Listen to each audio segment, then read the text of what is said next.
In conjunction with Invest in Others, Advisorpedia, and Redtail Technology, we present Empowering Others, a podcast series of stories from people within the financial services community who are working to make a difference in people's lives.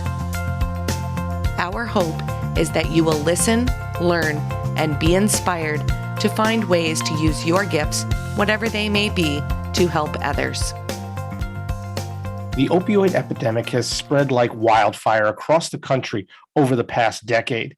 According to the CDC, an estimated 10.1 million people abused opioids in the past year. Specifically, 9.7 million of those misused prescription pain relievers, and 745,000 used heroin. Change is coming, but slowly, because the drug crisis is hitting every community simultaneously. The good news, there are people working to change things, and I'm joined by one of them today. Welcome to the first episode of our new podcast, Empowering Others, brought to you by Redtail. In this podcast, we're partnered with Invest in Others and highlighting some of the good news, the good people in the financial services industry who are working to be the change they want to see in the world. I'm Matt Ackermann from Integrated Partners, and I'm really excited about this first episode and our first guest because he's working really tirelessly to help strike back at this crisis that has impacted so many people. Welcome, Matt Pisani from Life Stage Wealth Advisors. Matt launched Clean Slate Living to help children and young adults wipe the slate clean from addiction, toxic relationships, and bullying. Matt, welcome. Thank you for having me, Matt. Thank you. Matt, first and foremost, thank you for all the work that you're doing. I'm really been inspired reading up on all the things that you've been doing, and it's really, really incredible. So first off, thank you for that. And I guess I want to start at the beginning. Why was this mission so important for you? Yeah, this mission was important to me because I've been in recovery since 2010. So it hit home to me when I was in recovery that I wanted to encourage others that have been battling with addiction. And specifically for me, it was drugs and alcohol. So when I started encountering other people that were battling those things, I realized that I had a mission. And the mission was to let them know it's never too late to wipe their slate, rewrite their tomorrow, start over, and declare that they are worthy to do that. So it was I believe something in my heart, a burden, and it continues to just burn. And I continue to try to find ways to just love on people and bridge them to the support and the services that they need. It's terrific. Is there an early inspiration for you? Was there an early, thing that pointed you towards this North Star? Yeah, I think it was a lot of things. There was a multitude of things. When you get to the bottom and there's nothing that left, and you try to fulfill the void, as they say, you just have to go deeper. So for me, it was my faith, and that just led me into a whole new season of life. And of course, family members that support you through that is huge. Having people that will kind of champion you and say, hey, like, you can do this, and help redirect you. What's been interesting as I've looked at the opioid crisis and the prescription drug crisis is that it affects everyone, families. It affects, so many people that either are facing this addiction issue or know someone facing this addiction issue. It's no longer, something that we hide away in dark closets. It's something that's affecting all of us all the time. And I mean, I imagine from all the people you've helped through the years, you must see it from every corner and every facet. Absolutely. I mean, there's so many different moments where you get to see how it impacts family members. I mean, I've gone to family members' homes where I've tried to talk to young people, one-on-one, almost like an intervention style. And then we've obviously done things in recovery centers and public schools, detention centers. So you see the impact, and obviously you hear the stories. And then you see some people that don't make it to the other side, which breaks my heart. And I'll always be reminded of those stories, the ones that aren't told. So it's definitely a generational impact that expects to continue to just spiral downward, right? And hit that next generation. And our goal is to try to break that generational curse, as I like to call it, and help people get back into freedom. Yeah, changing that course, breaking that cycle, if you will, is so difficult to do sometimes generationally, because it's something that can get passed on from one generation to the next. Tell me a little about Clean Slate Living. Where did that idea come from, and how has the organization grown? Yeah, so I'm a hip hop artist by trade, and I've been in the hip hop industry as an independent artist since I was a teenager. So I literally been rapping, doing all types of work since then. And I brought that into my professional career, which is fun. always surprises clients. But in that, I felt like there needed to be something in the schools. So we started a school assembly program based on my story, where I come in, I rap for the students. We usually pile them into an auditorium. It'll be different with COVID now, but pre-COVID, 1,000 kids in an auditorium, I'm rapping for them. They feel like they're at a hip hop concert, and then they get blasted with some video telling them that they're worthy to clean their slate. They get hit with another guest speaker, usually my wife. Shout out to my wife, I love her. And she would usually share with the women about self-worth and talk to them about modesty and some of the principles that a lot of young people don't think about. And during this hour presentation, they're hearing these words that, hey, you're not the reason your dad or mom left. You're not the reason your parents aren't together. You can rewrite your tomorrow if you're battling with drugs or addiction, battling with pornography. Depending on the age demographic, we go really deep. We're very transparent. So in those moments, it allows us to have conversations with the students and even the faculty and staff post-assembly. Now they're talking to us. They're, hey, I got to talk to you. That what you said right there is what I needed to hear. Or, hey, can I hit you up on social media? So we've just seen the extensions of follow-up because we've been vulnerable. And then those young people and administrators and staff, adults, come to us, and then we're able to help them facilitate the need. Hey, we're not counselors, we're not therapists, but we'll try to bridge you to the right professionals, the right place of help and service so that you can get the support. So you realize I'd be remiss if I didn't ask you to drop some rap on us, drop some of your beats, that's, the whitest that's phrase has ever been stated, come from me. But I'd really like to hear something. Come on. What would you hit the students with? Yeah. So usually I'll come in and I'll just, the principal will introduce us. I always ask them to introduce us as boring and as plain as possible. So the kids think they're about to get lectured, and I'm going to do like a DARE program with them. And then all of a sudden a beat will drop and I'll just be like, hey, I started as a youngin', hang with thugs, I was bugging, hat to the side, feel my shoulder shrugging, heart tugging, fast lane's here, let's jump on it. The nose it's a dead end road, I stunt on it. Was rocking microphones at the age of 14. Fast forward to 99, a fiend for the green, mixtapes making a buzz. My team was mean, craving chains that would gleam the big screen. I was only going bolder and getting older. Pushing got away, made me colder, had to come over. These other soldiers started selling my soul to top all these posers. Feels like I'm getting close, keeping composure. Had internet and radio exposure. Walked on stage in front of thousands of fans, empty inside. I looked at my mans and said, it looks like I made it.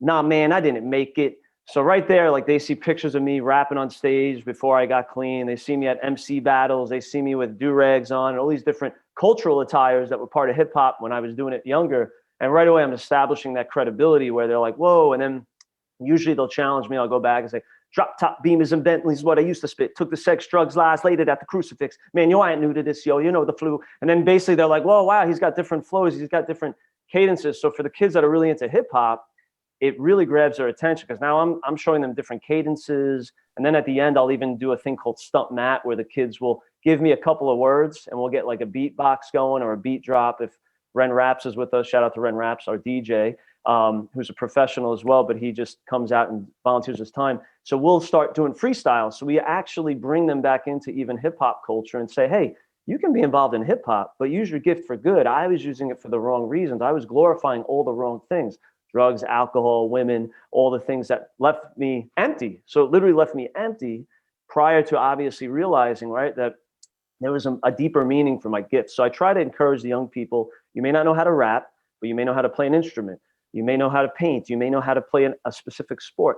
You may know how to write poetry, whatever that is. We want to encourage you to use it for the right reasons, lifting people up instead of breaking them down. So it's a roller coaster ride of emotions, but I still love rapping and just, it's an art form to me. I don't think I'll ever stop. I'll be the 80-year-old grandpa still dropping some beats and some bars. I hope you just are blowing people away from the porch at the nursing home someday, because it blew me away. I was not expecting that at all. I mean, I cover so many financial advisors that usually, you're used to a much different kind of conversation. This is great. But now I got to find out, how did you go from rapping all the way over to financial advice?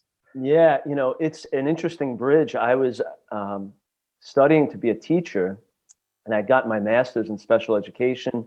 So I got into the teaching scene. I was trying to follow the family business, as I call it. My parents are both retired teachers, and they're awesome, and they had such a heart for young people. So I had a heart for kids and young people, and I met someone who was a friend who said, hey, should study for your licenses. I think you'd be really good as a retirement planner. And I said, well, what would that look like? And as that time progressed, I linked up with my partner, who I still work with Life Stage Wealth Advisors, Andrew Buttleman, who I love, one of my best friends. And we just started working together, and we both just went down our own trail. Everyone was going one way in our industry, right? And we just kind of went in a different direction, kind of doing our thing, as people say, staying in our lane. And that's kind of how it's gone. I do sometimes, I think, raise eyebrows. I'm probably a little more eccentric than most advisors. I've had the mohawks and all the crazy hairstyles and, you name it, but just being me, and it's worked out well. Well, that kind of individuality not only helps as an advisor, but it helps as you help the community too, because you can speak a different language in a different tone, a different cadence, to use your word, to help folks. Talk to me about kind of the impact you've been able to make on the community so far, both with Clean Slate and and through LifeStage.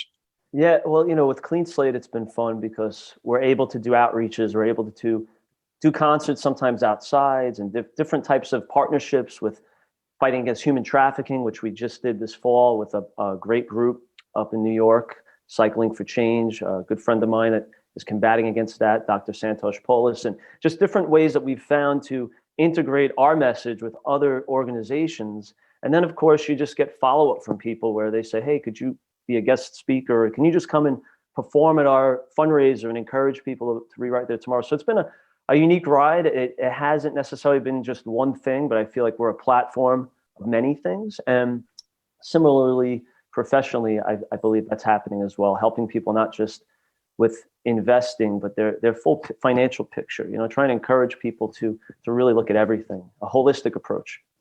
Yeah. So what's been for Clean Slate, what's been some of the biggest challenges that you've faced as you've looked to, grow this organization and really impact as many children and young people as possible?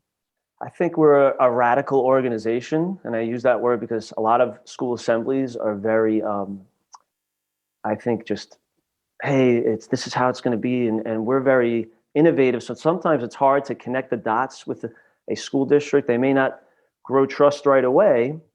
So usually we'll invite people to observe us ahead of time. Hey, just come and watch what we're doing. I know it's a little bit different than what you've had in the past. And then usually that bridges the trust. But now we're almost 10 years of doing this. We started in 2012. We have a lot of trust throughout the nation. We've been able to go to a lot of different states. And so it's usually sometimes difficult to introduce what we do to a new audience and say, hey, would you want us to come and do this? And then, of course, fundraising. We love Invest in Others. Shout out to them. They blessed us with a provision of finances during COVID, which really helped us out.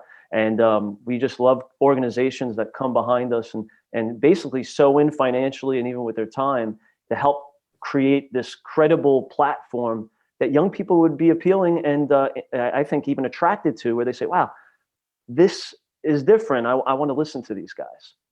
Absolutely. So what's your motivation to kind of keep all this momentum going? Is, it's obviously you get to see a lot of these kids, you get to see kind of their reaction change as you walk out there on the stage and do everything you do. What motivates you? The motivation now is my family. When we were right before the pandemic, we didn't have my son yet, but my daughter would come to the assemblies and we'd bring her out at the end and we would let the kids realize that Matt and Melissa are our husband and wife. In other words, my wife would be in the presentation with me and we'd come out and say, hey, by the way, here's our daughter. And I would speak out to the crowd and always tell the kids, you can have this. You never had this. You can have this. You can rewrite your tomorrow. You can have a family someday. And it would always, bring some people to tears. And I just get motivated to let young people know that they could still have that. They could have what they never had, whatever that looks like. And just having my own children now just motivates me more, that I want to see not only them, but all of their peers and this younger generation have hope, because we're in such a heavy time where everyone's battling with different mental health issues and addiction. So I really want people to find joy in what we do, know that it's fun, but it's also serious because we want to help save lives. So it's that. And it's also when you think it's over, you get a card in the mail. This Christmas season, we got a card from some girls in New York that said, hey, I don't know if you remember us, but you came to our high school a couple of years ago and you just really touched us. Melissa's story touched us. Matt's music, and it just invigorated and motivated us. Like, wow, we have to keep doing this, because just when we think we haven't reached someone, there's a reminder, whether it's through a card or a donation or a social media post, someone reminds us, you got to keep doing this. So there's that push by those around us that are cheering us on. And that's what I love, is just that constant, like, hey, like, we have to continue this mission. And every time we do a presentation, I treat it like it's my last, because you just never know when it will be your last. So what's the goal from here? How do you continue to grow this amazing organization and continue to touch so many lives? Yeah, so we're now stationed in Charleston, South Carolina. I'm calling you there. I'm in South Carolina as now. So we're going to have another division down here. We're going to be going after the Southeast and the Southern region. We've been down here before doing outreaches from South Carolina to Georgia to Florida to Texas, but we really want to hit this nation. We want to try to bring the Rewrite Tomorrow message and the worthy message to young people throughout this nation, and try to hit every major city in the next 10 years. That's our goal. That notion of worthy, you held up a sweatshirt with the word worthy on it. What does that word mean for you? Yeah, that word just means that, hey, no matter what you're in, no matter what you've done, whatever your past is, it doesn't define your present or your future. You're worthy to clean your slate. You're worthy to start over. You're worthy to literally rewrite your tomorrow.